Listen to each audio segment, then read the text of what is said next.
Everyone, thank you for joining so early. This meeting is scheduled to start at 2, so we'll give everyone a few more minutes to arrive. But thank you for logging on.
Right, thank you everyone for joining on time. I know that people often might join these a bit late, so I'm going to give it 3 minutes and then we're going to get started. In the meantime, if someone could just pop in the chat whether or not you can hear me and just to say hi, just so I know I'm not speaking into the void, that would be really helpful.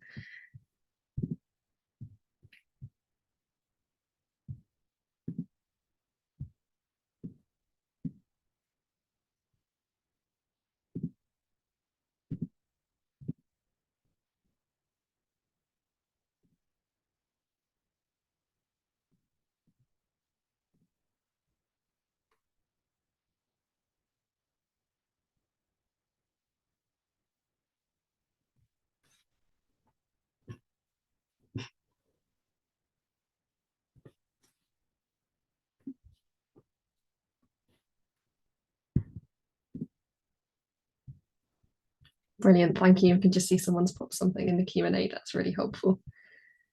I can see someone with a hand up. Is that all okay?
Okay, so I think let's get started. Thank you all so much for joining. And as you can see from the slides, today we will be talking about the qualities of a good doctor. So this is something that you're going to find will be assessed in pretty much every stage of the application process. But it's not only important to think about for the sake of your application, it's something that you need to consistently be thinking about throughout the whole time you spend at medical school and then in your career and beyond. So to start off with, I'll introduce myself. So my name's Izzy Jackson Brench. I'm a fifth year medical student at UCL. So I started medical school straight from school back in 2019 now. So I feel like I've spent quite a lot of time at uni with COVID in the middle. In third year, I intercalated in women's health, and partly because of this, I absolutely loved it. I'm hoping to pursue a career in obstetrics and gynecology.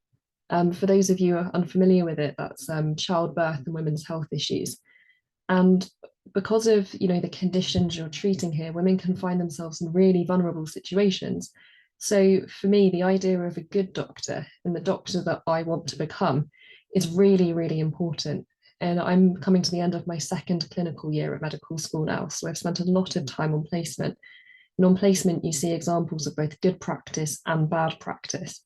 And so you do a lot of reflection, thinking about the type of doctor you want to be, taking the best aspects of practice you've seen and trying to leave the worst ones behind.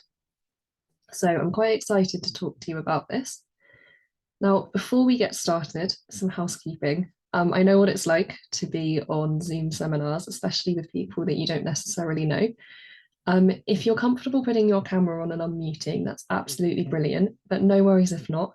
However, this session is really interactive. It's a lot more interesting for you and you get a lot more out of it if you're happy to share your ideas and it's not just me talking at you for 45 minutes to an hour. So throughout the slides, I'm going to ask you to put your thoughts in the chat. You can also hopefully see the little annotate icon on your Zoom toolbar. It has a little pencil. There'll be times when I ask you to annotate the slides. And also there's a Q&A section as well where you can ask anonymous questions. So please put as many questions as you would like in the chat. I'll either answer them then and there, or I'll leave them to the end. I'll prioritize any questions about the subject matter we're talking about, but feel free to ask anything that you would like about the application process in general, and I can do my best to answer. If people could just say if everything makes sense, if they've got any questions, just pop something in the chat so I know that you're there and I know that you're listening. That would be really great.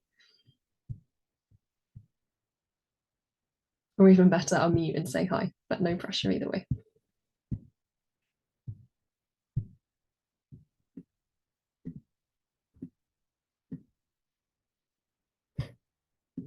Thank you. And I can promise it comes up as an anonymous attendee when someone puts something on the Q&A. So I'm not sure who's saying it, but thank you to whoever it was. So first slide, what do you think are the qualities of a good doctor? I've put a screenshot of the icon. So click annotate and add what you think to the slide.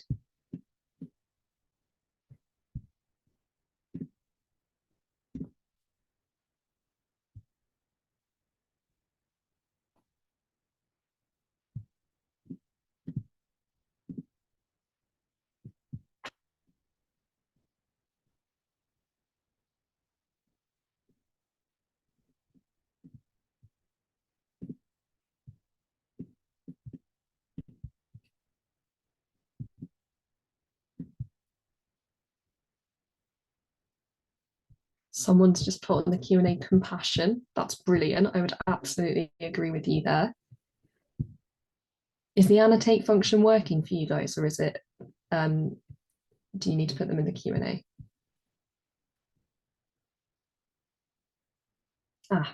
Sorry about that. The settings must be a bit off. That's completely fine if you put them in the Q&A for me, and then we can go through them like that. Or again, feel free to unmute and say. Trustworthy, yes, I would absolutely agree with that. That's really important.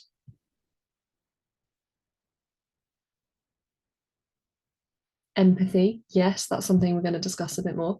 Approachable, yes, that's really good. That's not something that people say very often, but I would absolutely agree with that, especially when you think about, I don't know if any of you watched Call the Midwife, but the hospital doctors of the 1970s compared to the doctors now. Non-judgmental, absolutely, that's so, so important. There's a lot of healthcare disparities in the UK. And so having that non-judgmental attitude is really, really vital. Direct but empathetic, yes, really good. You have to communicate clearly, and a lot of time patients aren't going to like what you have to say. So developing that direct communication but still doing it kindly is really, really valuable skill. Good communicator, yes. Effective listener, fantastic. Something like I think it's about 90% of diagnoses you can often make off a patient history. So listening to patients is really, really important. These are all absolutely fantastic ideas, and I can't see any that I disagree with here. I'm just going to clear so I can see any questions as they pop up. But well done. So it sounds like you've all got a really good idea of, you know, how an ideal doctor should act, which is really, really good. So there's kind of two parts to qualities of a good doctor.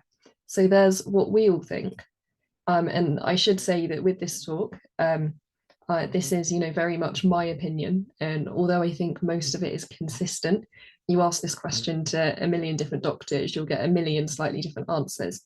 But the other part is what our professional bodies think makes a good doctor. And a lot of it you have written down, stuff like compassion and empathy and good communication and teamwork. This is all absolutely laid out. But as well as developing your own sense of how you want to act with patients, you have to know the professional standards that you're held to as well. Most of the time, I think these are very uncontroversial, but some of them require a bit more thought about how you can actually put them into practice. So moving on, these three organisations are really, really important, and quite a common interview question, especially, is what's the difference between the General Medical Council and the BMA? So can people pop some ideas about what the GMC or the General Medical Council is in the Q&A for me?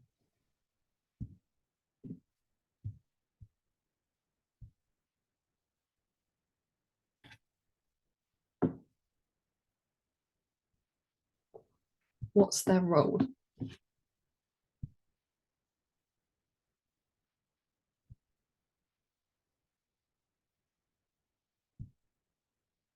Regulatory body, yes, that's absolutely correct. Outlining what's expected of doctors and med students, yes, very good. So between you two, you've got the two main responsibilities of the GMC. So they are a regulatory body, which means they maintain a register of every single doctor who is qualified to practice in the UK. Now, they also they maintain the professional standards and the guidance that we need to follow in order to be a good and importantly safe doctor. Where a doctor is found perhaps not to be following those guidance, they can be referred for a fitness to practice hearing. So they can either be reported by their employer or patients can complain as well. As a result of those hearings, the cases might get dismissed, they might be suspended from the register, subject to practice with restrictions, or they might be struck off the register entirely. Now, what does the BMA do? Or what is the BMA?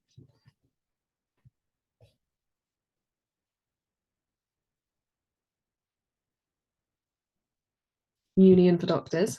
Yes, fantastic. So they're in the news quite a lot at the moment because they're currently in negotiation with the government around the junior doctor strikes that I'm sure you're all aware of.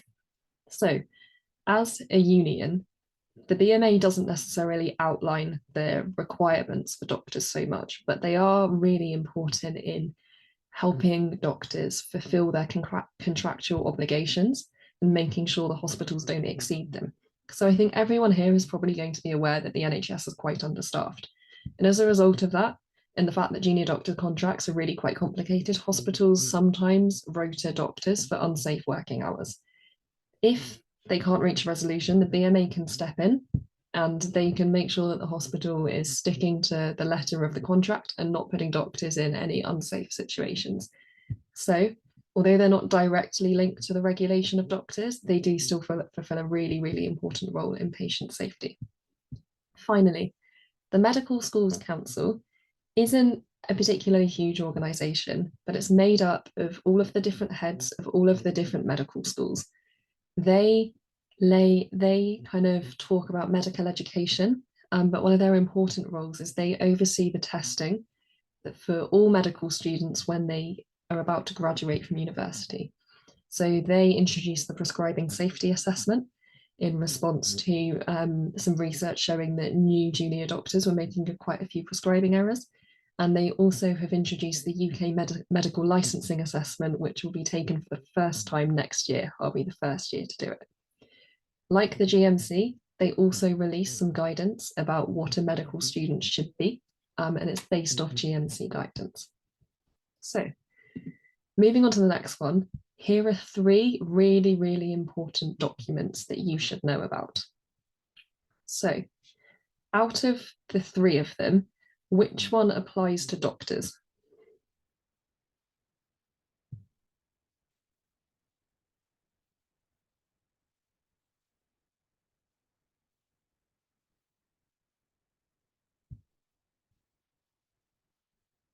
Good medical practice, the statement or the outcomes for graduates.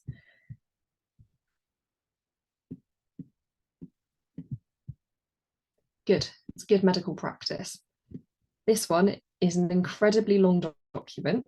It is also the one that you're most likely to get asked about to interview. I wouldn't recommend reading the whole thing because it is so long, but you do need to understand what it is. And this is the document that lays out the requirements for what constitutes good medical practice.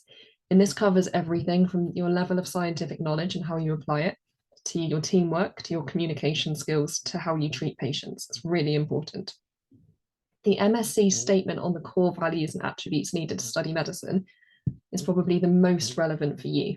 This is only about 6 or 7 pages, and it's kind of a statement to give to medical schools, and it outlines the type of people that they should be recruiting and what they should be looking for at interview. Now, every medical school has their own requirements, but this is a really, really good one to read if you want a general overview of the types of things that you need to be demonstrating in your application. It's also based on good medical practice, so having an understanding of what's in this document is also going to help your understanding of good medical practice. I would really, really recommend you read this one. Finally, Outcomes for Graduates used to be called Tomorrow's Doctors. It's also an important document made by the General Medical Council, and this outlines all of the skills that medical students have to have if they're going to graduate and practice as a doctor. So like good medical practice, this is communication skills, this is teamwork, but it's also a long list of practical procedures that you have to be able to perform. And that's anything from being able to take blood safely, to take observations, to putting in nasogastric tubes. So it's quite an involved document. There is a good chance, or if you want to impress someone at an interview, talk about good medical practice, but definitely have a read of the middle one. So all of these, good medical practice lays out different domains, and under each domain is separate points about how they should be assessed and considerations that you have to have in order to practice well as a doctor. So on the next few slides, we're going to look at some different domains in these documents and think about how we can demonstrate that and maybe different problems that you might come across where you have to really consider these. So start looking, this one's knowledge, skills, and performance. And this one is really, really important because someone can be the nicest doctor in the world, the most compassionate, the most empathetic. But if they don't have a minimum level of knowledge, then they're not going to be safe. So some of these I think are a little more obvious. So obviously academic ability. Medical school applications, the academic requirements are really stringent. And then you're going to have constant exams even once you graduate. Personal organisation, again, I struggle with this one, but when you're working on a ward, you've got many patients and so many jobs. If you're not organised, you're going to lose track of something. But then some of them I think require a bit more thought. So you will hear the word reflection so much if you go into medical school. Can you, in the Q&A, can you put what we mean by reflection in a medical sense?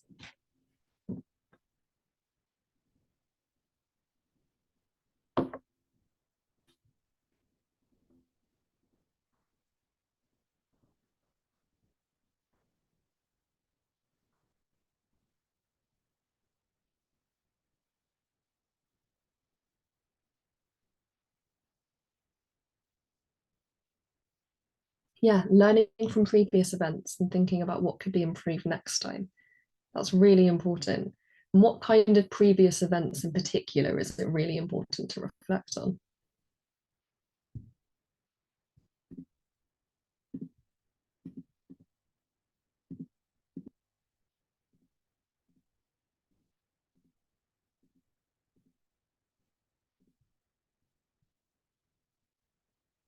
Yeah, reflecting on what makes a good doctor and how to improve, looking at what went well and what could be improved on, thinking about your experiences or your behavior.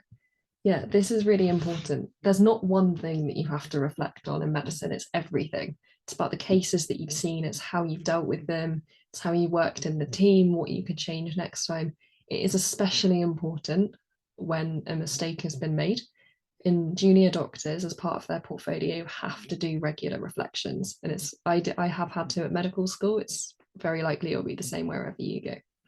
So being able to develop reflective practice is really important, and it is something that they will be looking for in your applications. Now, jumping to the last bullet point, resilience. This is something else that you're going to hear so often. What do we mean by resilience?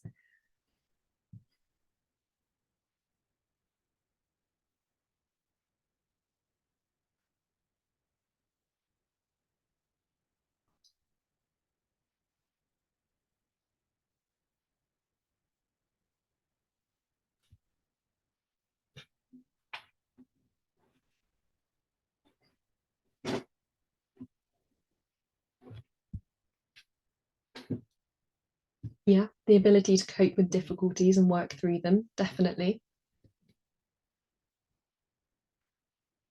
Keeping good values and mindset despite something not going too well. Yeah, that's really important. Medicine is a very high stress career and things will go wrong. Being able to withstand pressure and difficulty and overcome that and learn from it. These are all fantastic answers.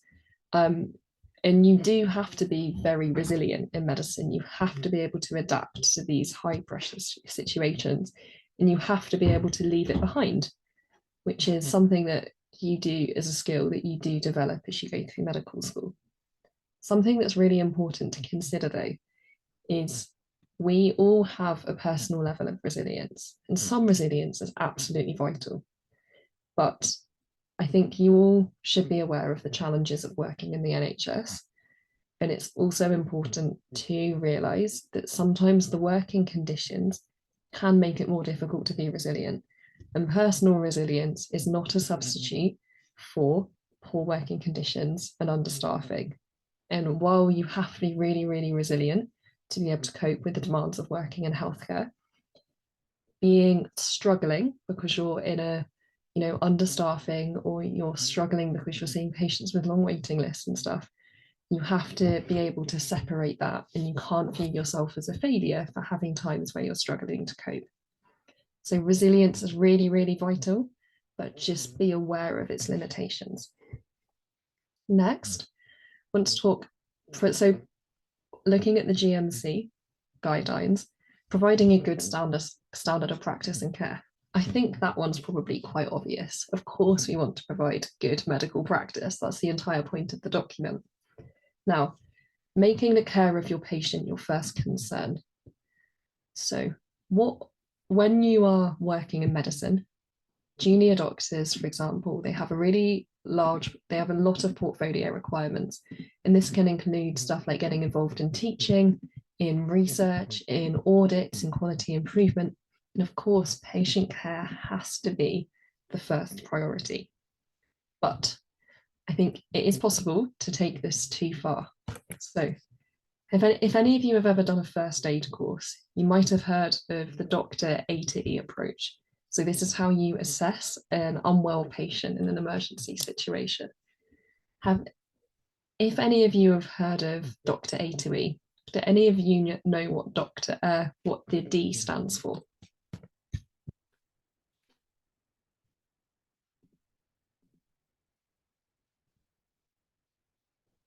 Danger. Excellent. And why do we always start by assessing danger?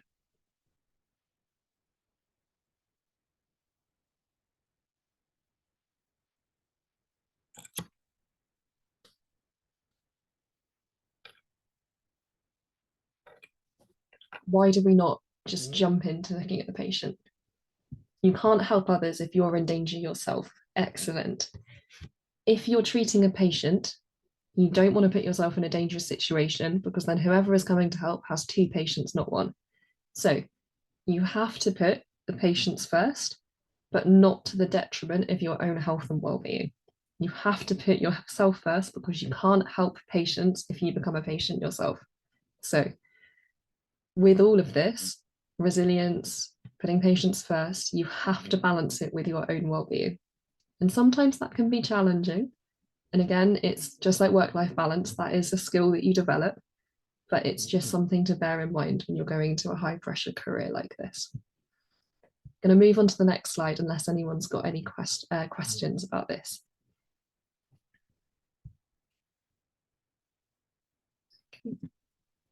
So, domain number 2 is safety and quality. And patient safety, of course, this is part of good medical practice. So, we'll go through them. So the GMC says that you have to take prompt action if you think that patient safety, dignity, or comfort is being compromised. And I think when you first hear this, it's like, well, obviously, if you see something wrong that's putting patients in danger, absolutely you're going to report this. But in practice, can you think of any situations where this might feel quite difficult to do?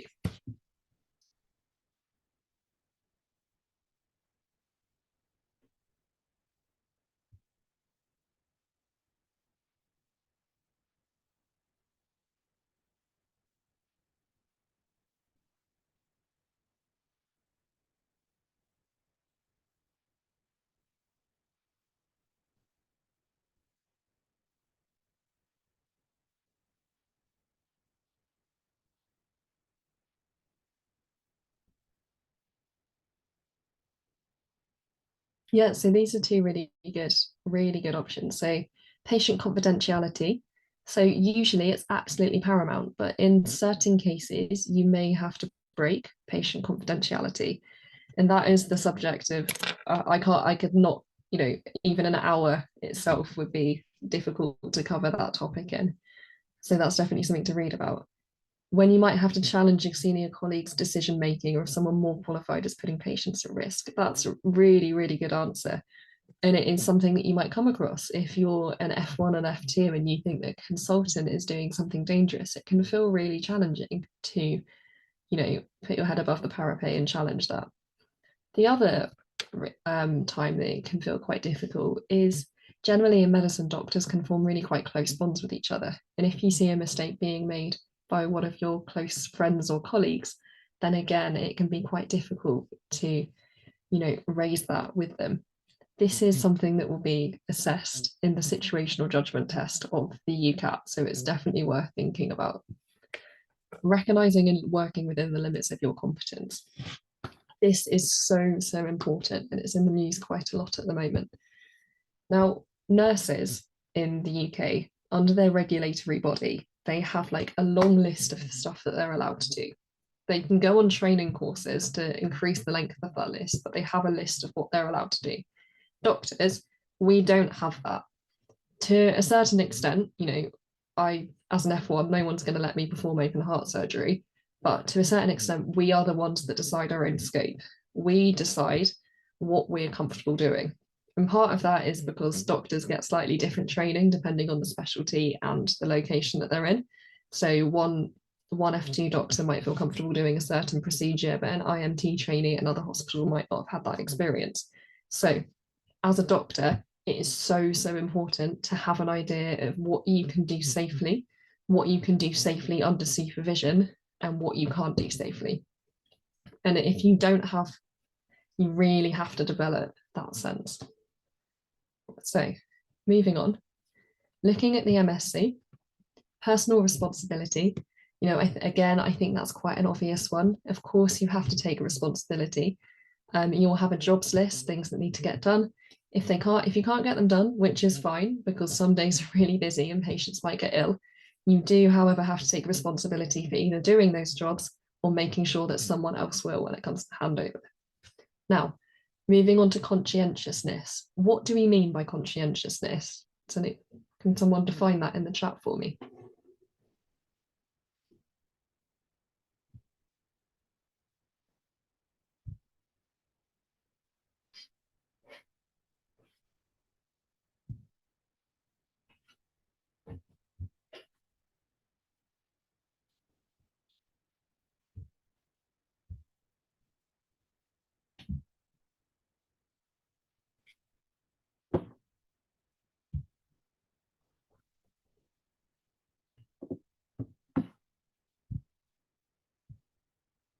So conscientiousness is a bit of an odd one.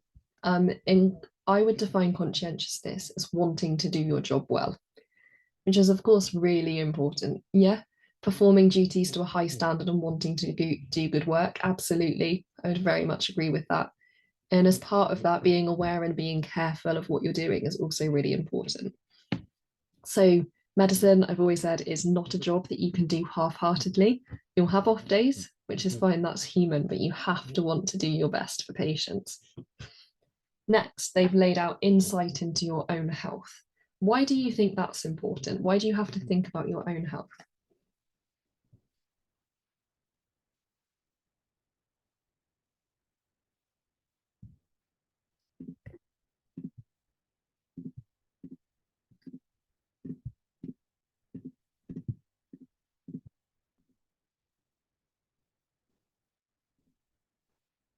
Yeah, if you're unwell, you can't care for others. It may affect patient safety.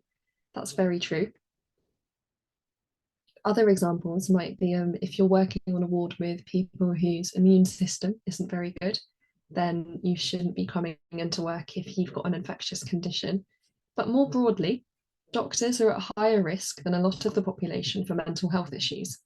And mental health issues, absolutely should not be stigmatized, and no one should be discriminated against for having mental health issues. But it is important to bear in mind when they, if they get to a point where it's affecting your ability to do your job, it's important that you reach out to people to get the help that you need to make sure that you can still work safely. And other things might be, for example, surgery is a really, really physical job. So if you have any pain or anything like that that's stopping you from being as mobile or standing, then bearing that in mind. And also, of course, sick leave is absolutely a part of anyone's career, and no one should, face any ramifications for being off sick. But if you are having, struggling with your health and taking a lot of time off, then that does have ramifications on colleagues. And so just seeking help when you need it and not putting it off is really, really important. And the last thing on this slide is managing risk. So managing risk is a phrase that you're going to hear a lot, especially in general practice. Does anyone know what we mean in medicine when we say managing risk?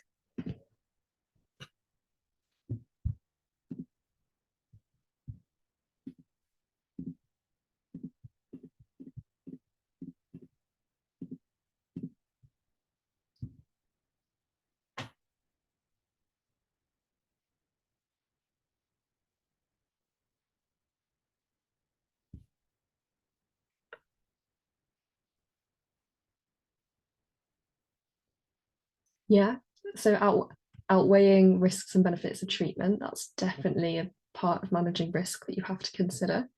And as part of that, you want to choose an option that will least likely have a negative effect while still being effective. That's very good. Triage, that's a really, really important concept. So ensuring that you see the most unwell patients first. Now, to expand on that slightly, the NHS has a limited number of resources. Not every patient can have scans and blood tests and be seen by specialist consultants. You have to choose which patients get that. Now, if you, in GP, you will see a lot of patients that come in with something like abdominal pain. I won't be mean. So some causes of abdominal pain. Some of them might just have a stomach bug. Some of them might have something like irritable bowel syndrome. Some of them might have something like celiac disease. Some of them, especially children, they might just be really, really stressed and that's causing physical symptoms. And some of them, sadly, might have cancer. So from one symptom, you've got a range of completely harmless conditions to something that's really, really life-threatening. And doctors, especially GPs, have to listen to patients really closely, examine them really thoroughly, and work out which patients need to be seen really urgently, which patients just need a few more investigations, and which patients go, actually, you're fine. Here's what you need to look out for, but I don't need to see you again. So managing that risk, being able to communicate it effectively is really, really valuable skill. And the only way you're going to be able to do that is if you've got a recognition of your own competence, your own knowledge, but also you've got a high level of knowledge and clinical skills to fall back on. So that's what we mean by managing risk. Next, we're moving on to domain 3, communication, partnership, and teamwork. So effective communication. I imagine no one is surprised to see this on the list. And I won't ask, but every aspect of a doctor's job is about communication. And I think a lot of the time, prospective medical students don't necessarily realize this. Doctors spend every part of their day communicating, even the specialties that don't have much patient contact, like radiology and pathology. They are constantly having to communicate their findings to other doctors in a concise way that makes sense, that can be picked up by any doctor and read. Similarly, patient-facing specialties, you have to, take a good history. You have to communicate a diagnosis in a way that patients can understand it. They have to be able to understand their treatment plans, the risks. You have to be able to safety net them, which means if you're sending someone home, you need to be able to tell them what signs they have to look out for when they might need to come back in. You have to do that in a way that they understand, but that they're not too scared. So communication is absolutely the most important part of a doctor's job. Teamwork, again, I think that's an obvious one. You not only have to work with doctors of other grades and other specialties, but a huge healthcare team, and even often organisations outside of healthcare, such as schools and the police. We're going to leave empathy and sympathy because we want to talk about that in a bit more detail. Now, the GMC says when it comes to communication and partnership, you have to treat patients as individuals and respect their dignity. What do we mean when we're talking about treating patients as individuals?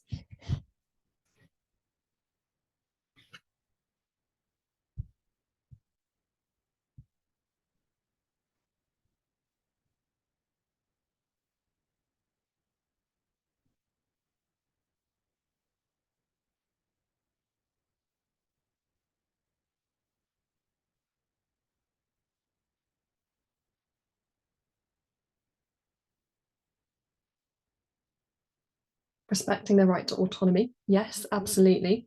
Sometimes patients will make decisions that you, as a doctor or a medical student, will just sit there and go, why? But you have to respect their right to autonomy. However, you also have to make sure that you've communicated effectively enough for them to be able to make that informed decision. Receive the same approach of care as everyone else. So I absolutely agree with that in the sense that we should never be discriminating to patients. But also every patient is different, and sometimes different approaches to different patients are necessary in order to achieve the desired results.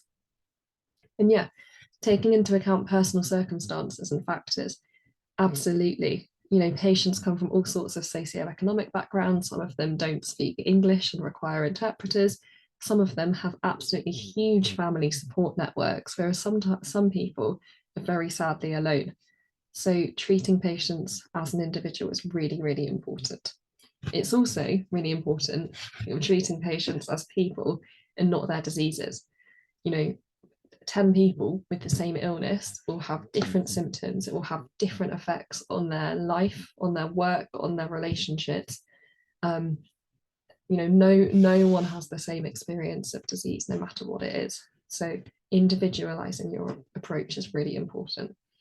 And similarly to that, you want to work in partnership with patients. This is not the 1970s anymore. It's not what the doctor says goes. You know, we have to find a way to present our knowledge and to enable patients to make their informed choices and for them to become active participants in their own care. That's really important. So we spoke about sympathy versus empathy, or as in want to. So sympathy versus empathy, they sound like very similar words. I think this was last year on patient, on clinical placements, there was a really sad case of a patient. I think she was about my age and she was really, really unwell.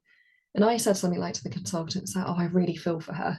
And the consultant was like, no, you don't. You can empathize with her. You do not feel for her.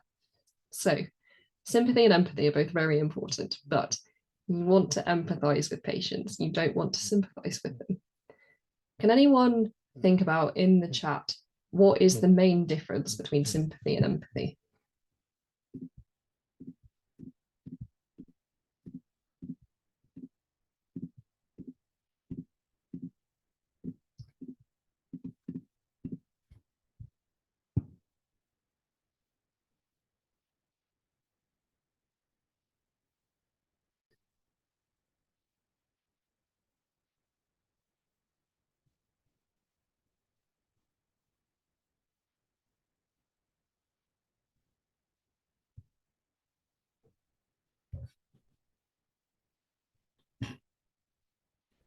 It's a hard one to define. So I would say oh, here we go. Empathy is understanding a person's pain because you have been in their position, whereas sympathy is only acknowledging they have pain, but not understanding how it feels. So this is really, really good. The only thing I would say is empathy is not inbuilt. It is a skill that you develop through time. And in medicine, you will see a huge range of diseases and patient experiences. And it isn't necessary to have experienced something to empathize with them. It may be easier, but it's not necessary. When you're sympathizing with a patient, you're going, oh, this has happened to me. I know how bad it is. It must be awful. when you're empathizing with a patient, you know, well, when I had this, I found it really difficult. I wonder how that they might be feeling like this, but let me talk to the patient, let me understand the impact it's having on them.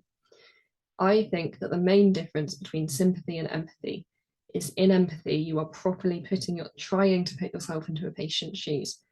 You're aware that your experiences might help understand that, but you're remaining open to understanding the patient from their point of view.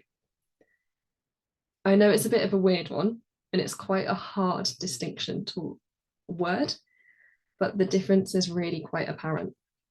Also, when you're empathizing, you're a bit more removed from the patient. It's easier to maintain those professional boundaries.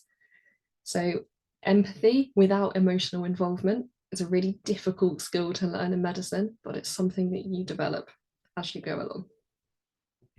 So I hope that makes sense for everyone. Feel free to ask any questions if you want me to expand on it a bit more. But moving on to the next one. So this is the last domain that I want to talk about. So maintaining trust. And this is maintaining trust in, you know, your colleagues and you, patients maintaining trust in you, but also patients and the public trust in their profession. So again, I think some of these are a bit more obvious than others. So you always have to treat others with respect, always.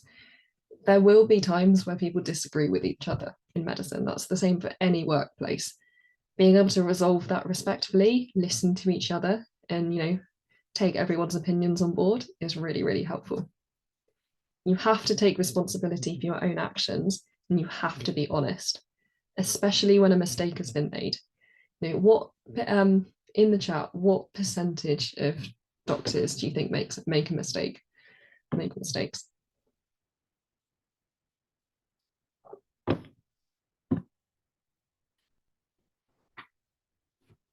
You've seen through my plan. So yes, 100%. Every single doctor will make a mistake. We are human. You know, when you're making that many decisions on a day-to-day basis, of course you're going to make a mistake. But if you're working well with a team, if you're willing to listen to people, if you're treating people with respect, then anyone can come to you and go, "Are you sure that's right? Just, you know, you've prescribed some antibiotics there. I'm pretty sure the patient's allergic." It's really easy to do. So although you're working diligently and you're paying attention to detail, something will slip through. And it's about how you respond to that. Are you taking responsibility and saying, yes, I did that, and reflecting on it to make sure it's not happening again? Or are you brushing it under the carpet, or even worse, trying to blame someone else? Never discriminating unfairly against patients or colleagues. Also really, really important. And I would hope everyone here agrees that you're not wanting to, you absolutely shouldn't discriminate based off of age, sex, gender, sexuality, race, anything like that. However, in practice, the UK does have disparities in healthcare outcomes. For example, in women's health, Black women are about 4 times more likely to die in childbirth than white women. And part of the reason for this is discrimination. So it does happen, and you have to be aware of it, and you have to be willing to call it out when you see it.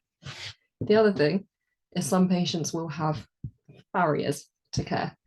Patients that don't speak English will require a translator, and they can sometimes be difficult to find. Homeless patients find it more difficult to access healthcare. Some people find it harder to pay for prescriptions. So, or that even if you are not discriminating against people, you have to be aware of barriers people face to accessing healthcare. Finally, never abusing your patient's trust in you or the public's trust in the profession. What aspect of modern life do you think is really important to consider when you're thinking about public trust in the profession?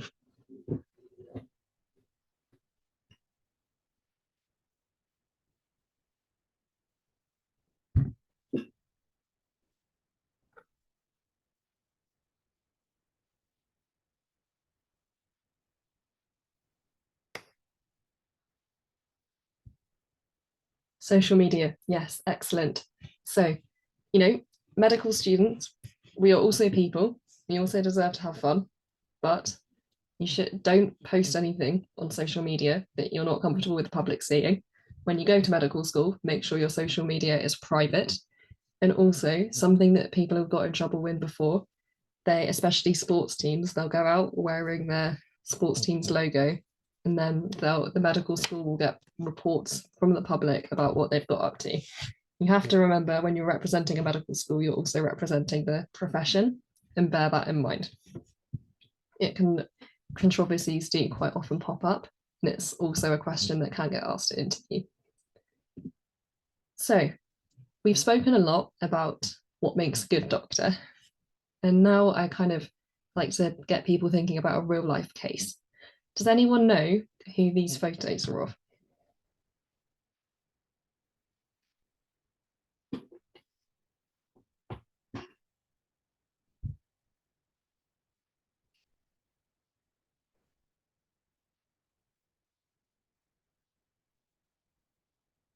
You may have heard of the name. So the woman in this photo is called Dr. Bawa Garber, and the boy is a 6-year-old called Jack. This is a very famous case in 2011. Dr. Bawa Garber was a pediatric doctor, and she was treating Jack, a 6-year-old patient with Down syndrome, as well as a lot of complex medical issues. Jack came in with something that looked like a chest infection. Dr. Bawa Garber she requested a chest x-ray, but the results were viewed late, so Jack was started late on antibiotics. An important blood test called the CRP, which measures the level of inflammation, wasn't reported, and so she wasn't aware of the seriousness of the condition. She didn't check that Jack was deteriorating, so how ill he was didn't really become apparent. And finally, when he had a cardiac arrest, when his heart stopped, when she arrived to help resuscitate Jack, she confused him with another patient who had what's called a DNA CPR, or a do not attempt resuscitation order, in place. So there was a break in the resuscitation efforts before the mistake was identified. Dr. Bawa Garber was then convicted of manslaughter due to gross negligence and struck off from the medical register. So, hearing that, do you think, yes or no in the chat, Dr. Bawa Garber embodied what it means to be a good doctor?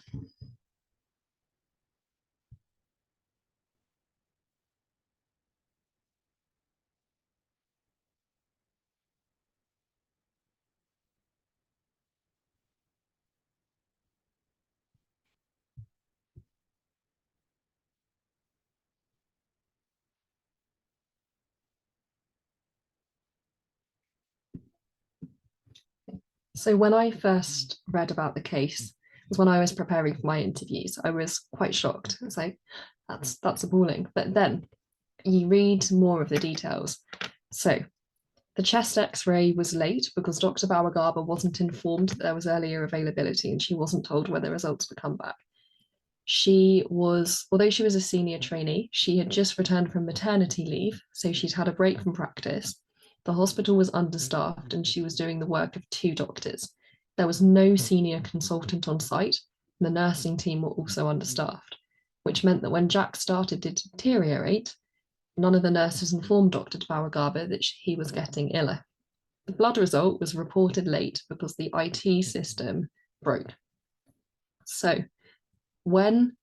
although her conviction was never overturned, Dr. Bawa Garber appealed her fitness to practice hearing, and she was allowed to return to work, and she now practices again in the UK. Significant funding efforts were sourced from doctors in the UK because they felt that she was being scapegoated for system failures. And while she did make mistakes, had she been supervised adequately, had there been sufficient staffing, had the IT systems worked, the outcome could have been avoided. So the point here is I want to talk a bit about the Swiss cheese model. So bear with. A piece of Swiss cheese looks like this. It's full of holes. One doctor represents one slice, one way to ensure safety. If all you have is one doctor, then there's loads of holes. Mistakes are going to slip through to a potentially catastrophic effect. If you have safe staffing, that adds more slices. If you have functioning IT system, that's another one. If you have sufficient staffing on the wards, that's more. The better the staffing, the better the safety processes, the more slices, the more likely the holes are to block each other, and the less likely mistakes are going to happen. This is an actual model that you can talk about at interview. So the point here is that although it's really, really important to want to be as good a doctor as possible, to reflect on your practice, to make sure that you're improving every day, you are still working within the confines of a system which at times does face challenges such as understaffing. And it's really, really important to bear that in mind and to recognize when systems are unsafe. And I think part of the responsibility of doctors is to try and work to improve that. So this leads on to another ethical issue that you might be asked to discuss at interviews, which is, should junior doctors be striking? Now, this is controversial, and the media will say no, they're putting their patients at risk. My personal opinion is that junior doctors, by working to improve working conditions in the future, it is absolutely ethical and right thing to do. But that's just my opinion, and it's definitely worth thinking about your own. But the main point here is there is what you can do personally to be a good doctor, and there is what you can do to make the health system a good and safe place for patients to be treated. So I hope that all makes sense. And again, please pop stuff in the chat if you want me to elaborate on anything. But moving on to a lighter note. So of course, we've been discussing elements of what makes a good doctor, from communication skills to teamwork to academic ability to patient communication. Where in your application do you think you can demonstrate these qualities? Put some ideas in the chat for me.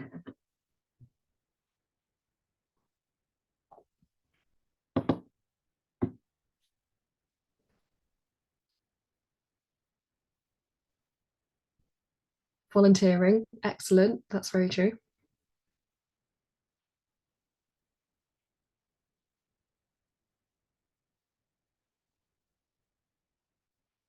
Anywhere else?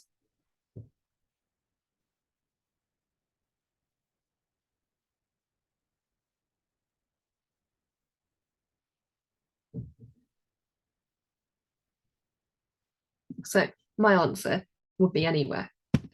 So here's some examples of things that you can do for your application. So absolutely, volunteering, really, really important and a great way to get experience of healthcare and really show commitment. I volunteered for 7 months in a hospital before my applications, and it was so, so valuable. However, medical schools do understand that, you know, depending on where people live, depending on their school, it can be really difficult to get those experiences.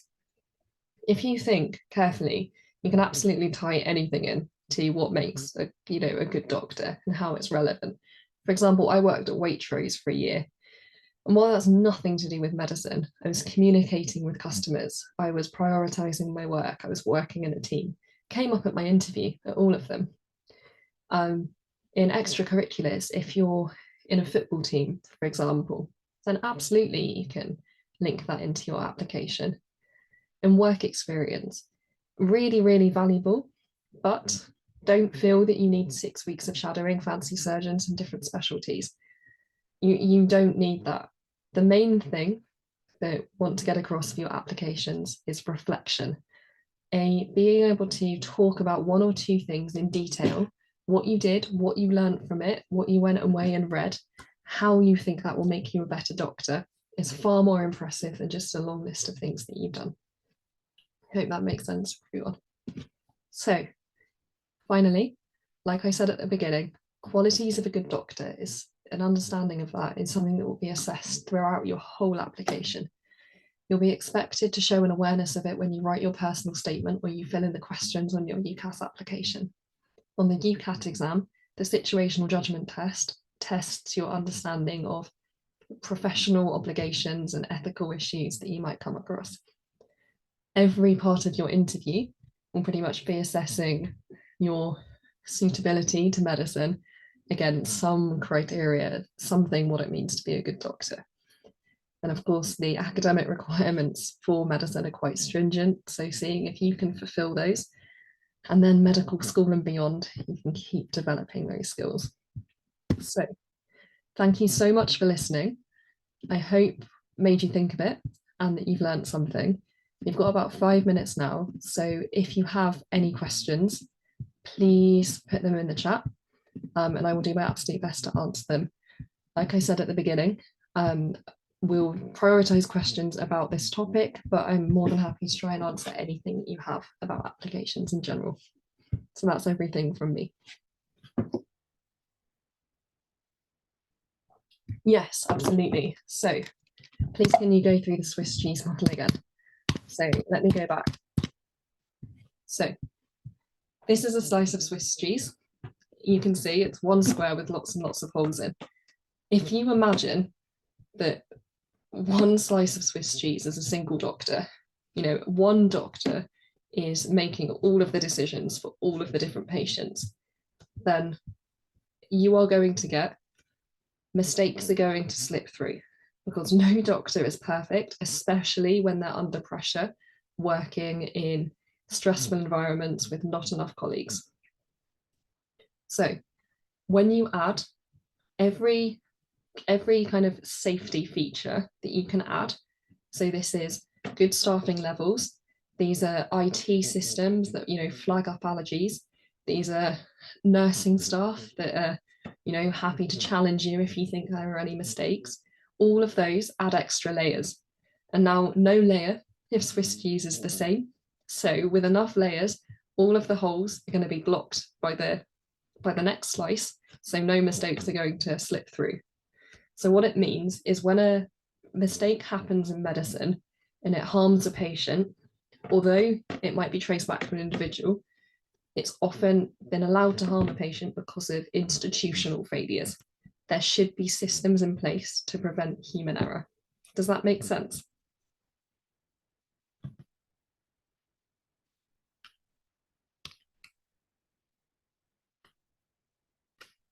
Right. Okay, brilliant. I'm glad that helped. So going back to sympathy, direct mapping and indirect mapping, don't worry too much about it. This is kind of just a diagram to emphasize the point, but it's the idea that in sympathy, you might have experienced the same condition and you're using that to directly inform how a patient must be feeling. So for example, if you are telling a patient they had cancer, you might have had a family member with it. So you go, oh, my family member really struggled with this. The patient must feel the same way. In empathy, you go, although your past experiences can inform how your understanding of a condition, you might go, well, this aspect my family member really struggled with. But then you're adding an extra step. You're going, well, every person is different. This patient, they don't have a family, they don't have a support network. Maybe they might find this aspect a bit more difficult. So you are, although your experiences can still inform you with empathy, you're very much centering the patient rather than your feelings. Does that help?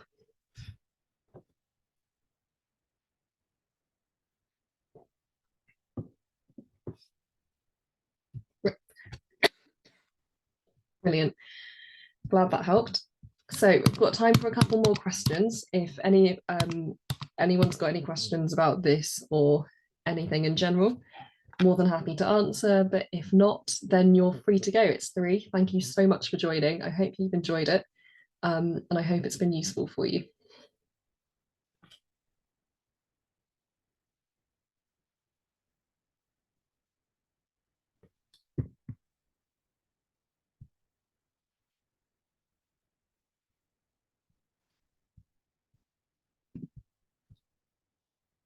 How do you successfully reflect? So, good question.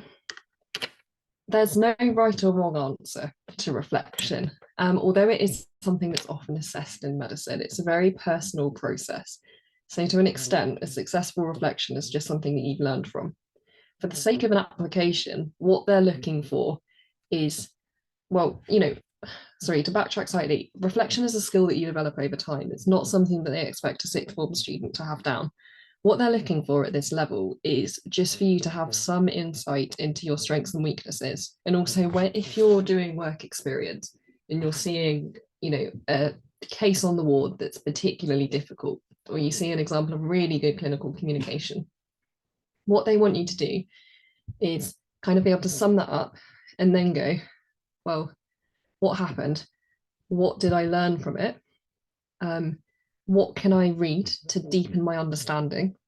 What did I learn from that? And what am I going to do next time? So if you want a model of it, at medical school, you're going to be taught to use Gibbs reflective cycle. Um, so you can have a look at that if you want to develop your understanding a little bit. But it's kind of just keep asking why. Keep asking, why did this happen? And what can I do? So it's just about continually learning from something. It's why I just said the mistake that people make is kind of just to list what happened. If you're showing if you're showing initiative and wanting to reflect, then that will be quite impressive. It's not something that there's a mark scheme for. Does that help?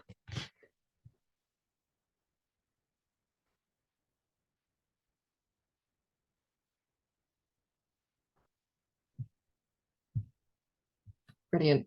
Has anyone got any other questions?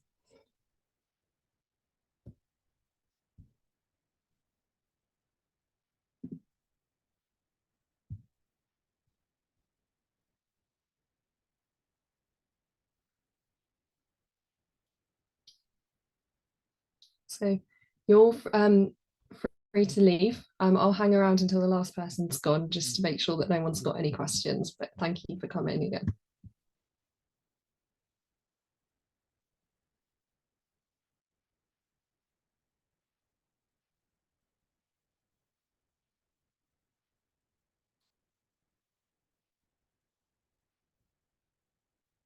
Thank you both for coming.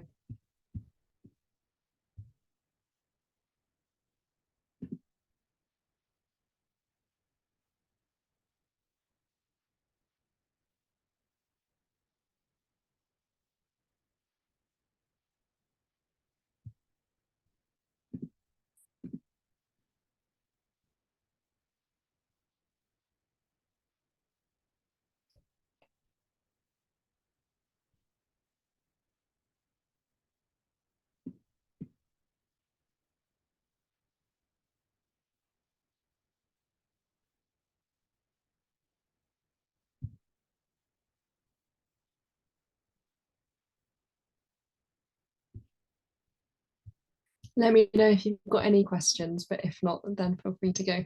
Thank you for coming.